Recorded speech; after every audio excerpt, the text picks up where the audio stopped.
नमस्कार, AB star news देख रहे हैं आप और बड़ी खबर में मैं हूं आपके साथ सोहन सिंह। पाकिस्तान के बाद बांग्लादेश में एक बार फिर अल्पसंख्यक हिंदू समुदाय पर हमला हुआ है। इस दौरान मंदिरों को निशाना बनाया गया, हिंदुओं के 100 घरों को आग के हवाले कर दिया गया और लूटपाट भी की गई। ऑल इंडिया रेडियो ने इसकी जानकारी ट्विटर पर दी है। बताया जा रहा है कि शनिवार यानी 7 अगस्त को बांग्लादेश में कुछ कट्टरपंथियों ने अल्पसंख्यक हिंदू समुदाय के कई घरों, दुकानों पर हमला किया और 4 मंदिरों में तोड़फोड़ की। घटना बांग्लादेश के खुलना जिले के रुपशा उपजिला के शियाली गांव की है। बांग्लादेश हिंदू यूनिटी काउंसिल ने अपने ट्विटर हैंडल पर कट्टरपंथी इस्लामिक आतंकियों द्वारा मंदिर में तोड़फोड़ की कुछ तस्वीरें शेयर की हैं। ये तस्वीरें सोशल मीडिया पर वायरल हो गई हैं। वहीं मंदिरों पर हमला करने के आरोप में 6 लोगों को भी गिरफ्तार किया गया है। मारपीट में 30 से ज्यादा लोग गंभीर रूप से घायल हुए हैं, जिनका इलाज सदर अस्पताल में चल रहा है। बांग्लादेश के कई न्यूज वेबसाइट्स ने भी घटना के बारे में जानकारी दी है। ढाका ट्रिब्यून की खबर के मुताबिक मामले में अब तक 10 लोगों को गिरफ्तार किया गया है और पुलिस ने हालात को काबू में कर लिया है। तो एक बार फिर से बांग्लादेश में हिंदुओं पर हमले की यह खबर सामने आ रही है और यह खबर अपने आप में कई सवाल खड़े कर रही है।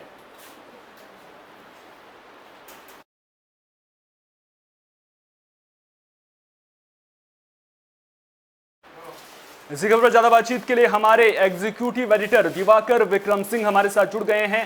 दिवाकर जी, लगातार हम देख रहे हैं, इससे पहले पाकिस्तान में हिंदुओं पर हमला हुआ था, उसके बाद अब बांग्लादेश में से भी इस तरह की खबर सामने आ रही है। आखिर डर किस बात का है जो इस तरह से लगातार हिंदुओं पर हमले किए जा रहे हैं? एक अहम सवाल सुभान आपने किया है। बड़ा सवाल इसलिए है क्योंकि अफगानिस्तान में पूरी तरह से तालिबान प्रभावी हो रहा है।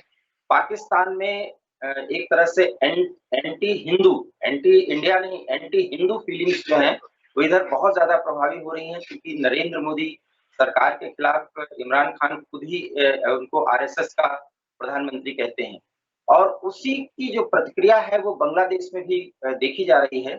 तो पाकिस्तान इसके केंद्र में है और पाकिस्तान इसके केंद्र में आईएसआई की भूमिका जो है वो प्रमुख है। जिस तरीके से बांग्लादेश में रुपसा में ये घटना हुई है, शियाली गांव की ये घटना है, वहां मैं आपको ये बताना चाहता हूं कि हिंदू समुदाय जो है वो बहुत एकत्रित होता है, मुस्लिम समुदाय के साथ मिलजुल करके रहता है।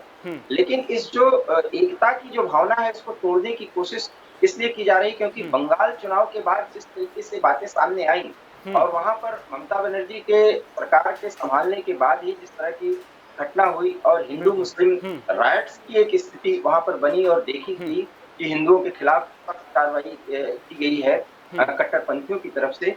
कुछ ऐसी ही प्रतिक्रिया जो है वो बांग्लादेश में भी करने की कोशिश की जा रही है, क्योंकि पाकिस्तान की कोशिश है कि भारत के जो पड़ोसी देश हैं जिनके साथ भारत के बेहतर संबंध है, वहां पर इस्लामिक कट्टरवाद को अगर उकसाया जा सके तो उसके माध्यम से भारत विरोधी भूमिका बनाई जा सके, क्योंकि पाकिस्तान के ऊपर बहुत दबाव है इस समय अंतर्राष्ट्रीय स्तर पर।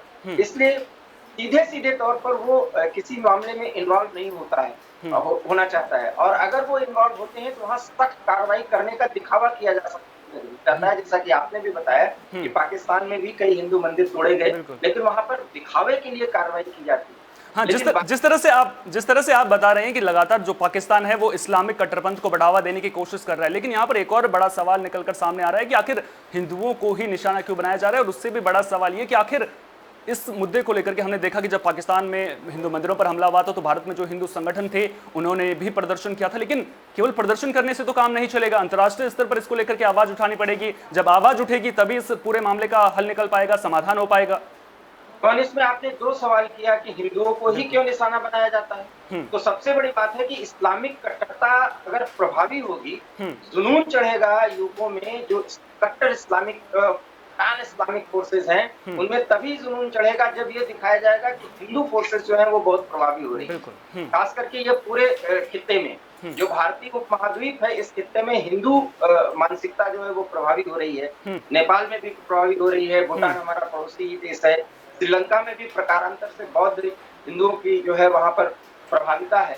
इसको कम करने के लिए इस्लामिक फोर्सेस जो है वो प्रभावी हो रही हैं। और बांग्लादेश ही नहीं, आप जो कुछ अफगानिस्तान में देख रहे हैं वो भी एंटी हिंदू और एंटी इंडिया फीलिंग के तहत कार्रवाई की जा रही है। आने वाले समय में आप देखेंगे कि अफगानिस्तान की तरफ से भी हमको कट्टर मुस्लिम संगठनों द्वारा या कट्टर इस्लामिक फोर्सेस द्वारा इस तरह की कार्रवाई की जाएगी। तो बांग्लादेश में इसलिए किया जा रहा है क्योंकि भारत के बिल्कुल बगल है, पूर्वोत्तर के कई राज्य जो है वो बांग्लादेश से सटे हुए हैं, इसलिए बांग्लादेश में करेंटली हिंदू फीलिंग होती है। तो इस तरह की फीलिंग जो है तो बंगाली समुदाय, खास करके मुस्लिम बंगालीज जो है उनके खिलाफ इंडिया में होगी, और इस क्रिया प्रतिक्रिया के थ्रू बांग्लादेश में हिंदुओं के खिलाफ और ज्यादा जहर उगला जाएगा और बड़ी कार्रवाइयां की जाएंगी, उनके खिलाफ उनके मंदिर तोड़े जाएंगे, उनके घर जलाए जाएंगे।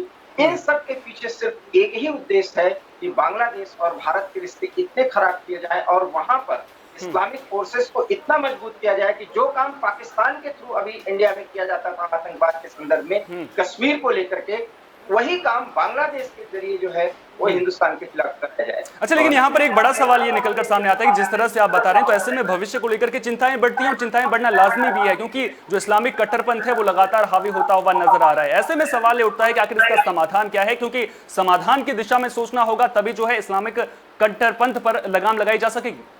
देखिए, इसकी एक राजनयिक पहल ये है, और इसके राजनीतिक और राजनयिक दोनों पहल है। राजनयिक और राजनीतिक पहल के तहत बांग्लादेश सरकार के साथ हमारे संबंध जो कि बहुत अच्छे हैं, उसको और बेहतर करने की कोशिश करनी है। हालांकि वहां की पुलिस ने भी कार्रवाई की है और कई गिरफ्तारियां हुई हैं।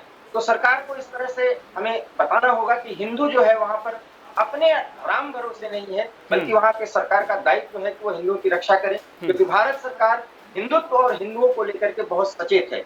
तो ये एक स्पष्ट जो है रणनीति या नीति जो है वो बांग्लादेश सरकार के सामने प्रस्तुत होनी चाहिए, और बांग्लादेश सरकार के सामने प्रस्तुत है। मोदी सरकार इसको स्पष्ट भी कर चुकी है।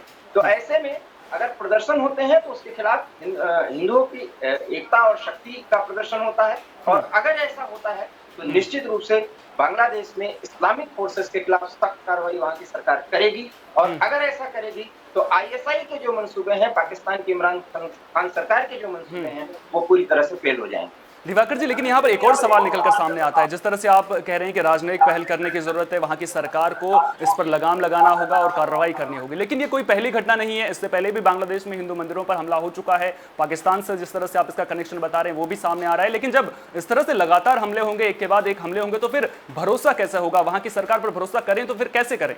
भरोसा इसी आधार पर हो सकता है कि भारत सख्त निर्देश दे और सख्त एक कार्रवाई करने के लिए कहे, और सरकार वहां की जो है वो पूरी तरह से भारत की समर्थक सरकार है। भारत सरकार के साथ वो मिलकर के काम करना चाहती है, और बांग्लादेश के साथ हमारे ऐतिहासिक स्ट्रेटेजिक पार्टनरशिप है।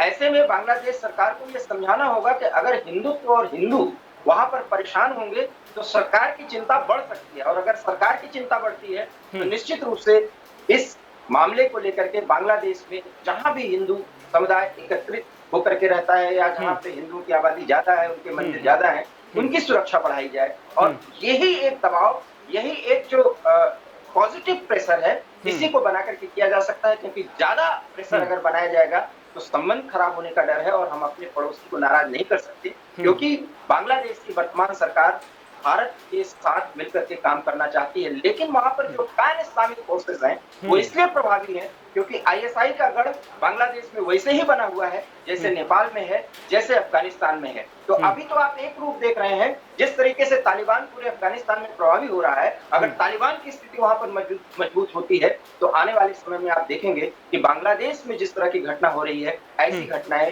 भारत के और पड़ोसी देशों में हो सकती है। अच्छा, भारत के जो और पड़ोसी देश है वहां पर इस तरह की घटनाएं ना हो, इसके लिए भारत को अभी से ही सतर्कता बरतने की जरूरत है। तो क्या आपको नहीं लगता कि इस तरह के मुद्दों को अंतर्राष्ट्रीय पटल पर भारत को उठाना चाहिए? सोहन, आपने देखा होगा कि अंतर्राष्ट्रीय स्तर पर भारत ने इस मुद्दे को उठा भी दिया है। यूएनएससी में जो हमारे स्थायी जो सदस्य जो प्रतिनिधि हैं तिरुमूर्ति साहब, वो अफगानिस्तान के मुद्दे पर पाकिस्तान को घेर चुके हैं। और टेरर फंडिंग जो है, टेरर फंडिंग एक बड़ा कारण होता है। टेरर फंडिंग के ही कारण जो है वो इस तरह की पैन इस्लामिक फोर्सेस जो है वो मजबूत होती हैं, और वो जो है जिस जगह पर स्थापित होती है वहां पर फंडिंग करती हैं। तो उनको भी कमजोर करने के लिए भारत के कश्मीर में आपने देखा होगा एनआईए ने कल बहुत ताबड़तोड़ 50 से अधिक जगहों पर छापे मारे।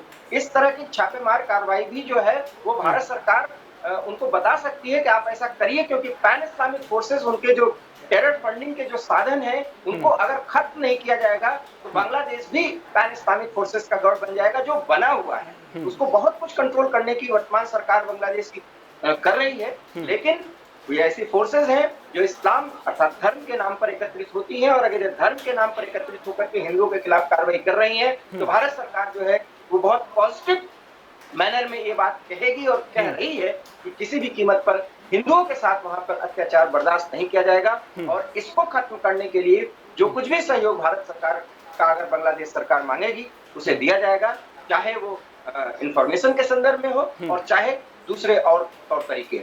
बहुत बहुत शुक्रिया दिवाकर जी, तमाम जानकारी को हम तक साझा करने के लिए थी। तो आपको बता दें कि बांग्लादेश में हिंदुओं पर हमला हुआ है और अब उम्मीद यही करेंगे कि बांग्लादेश सरकार पूरे मामले को गंभीरता से लेगी और इस मामले में जो भी दोषी हैं उनके खिलाफ कड़ी से कड़ी कार्रवाई की जाएगी, ताकि भारत और बांग्लादेश के बीच में जो रिश्ते हैं वो मधुर बने रहें। बड़ी खबर में फिलहाल के लिए इतना ही, दीजिए इजाजत, नमस्कार।